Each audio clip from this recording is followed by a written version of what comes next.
In March 1947, Earl Louis Mountbatten and his wife Edwina arrive in New Delhi.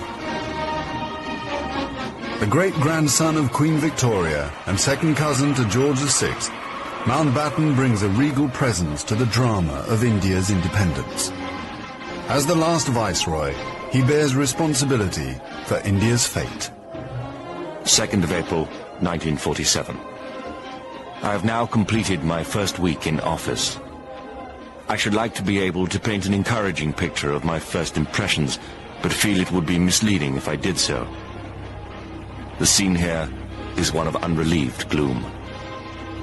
At this early stage, I can see little common ground on which to build any agreed solution for the future of India. The only conclusion I have been able to come to is that unless I act quickly, I may well find the real beginnings of a civil war on my hands.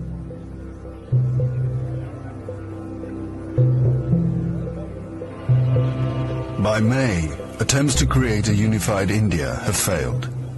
Gandhi retreats from political life. Muhammad Ali Jinnah, leader of the Muslim League, and Jawaharlal Nehru of the Indian National Congress concede to divide India. Fearing a total loss of control, Mountbatten brings forward the transfer of power to August. Two nations will be created by partition, a secular India and a new homeland for India's Muslims, Pakistan. Nehru addresses the people of India. Long years ago, we made a tryst with destiny, and now the time comes when we shall redeem our pledge. At the stroke of the midnight hour, when the world sleeps, India will awake to life and freedom.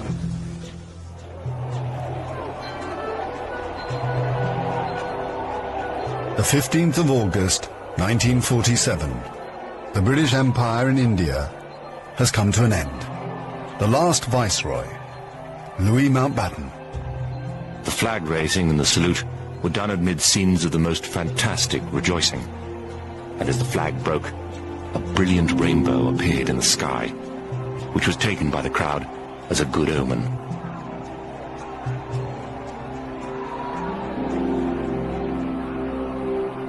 Qasim Muhammad. On the 15th of August came freedom. The freedom to burn, loot and murder. While Delhi and Karachi were celebrating, central Punjab was burning.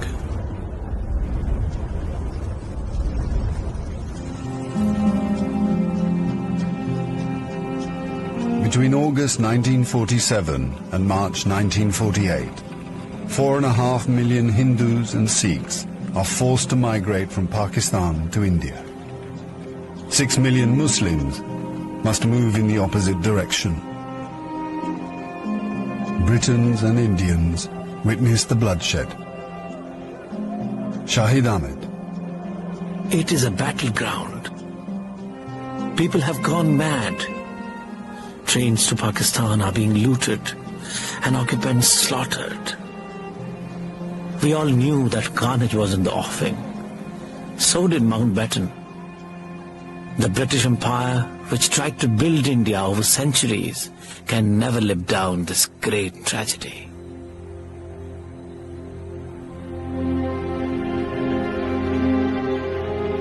Lieutenant Colonel Hubert Boyd Hudson. The sight from the air was awe-inspiring. In this chaos, millions of refugees were struggling to get to India or Pakistan. Thousands of others were doing their best to prevent them, murdering them by the hundred. But death is nothing. There are things more terrible than death.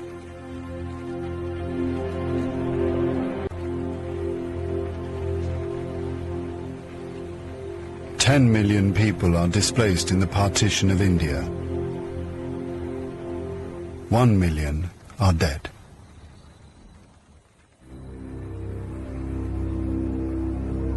By the summer of 1948, most of the British have left. Hubert Boyd Hudson has been in India for 15 years. India is full of ghosts.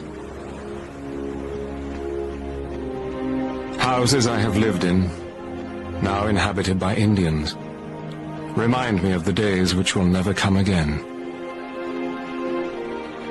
When the Viceroy drove past with a cavalry escort in red coats, I have seen the greatness of the British in India, but now it is all ended, and we are the last to leave, the few who are trying to tidy up the mess which the sudden splitting of an old empire has caused. Britain has lost its greatest imperial possession. Mahatma Gandhi once said that if India became free, the rest of the empire would follow. In the next 10 years, the fire of India's independence will spread around the globe, from the Middle East to Africa.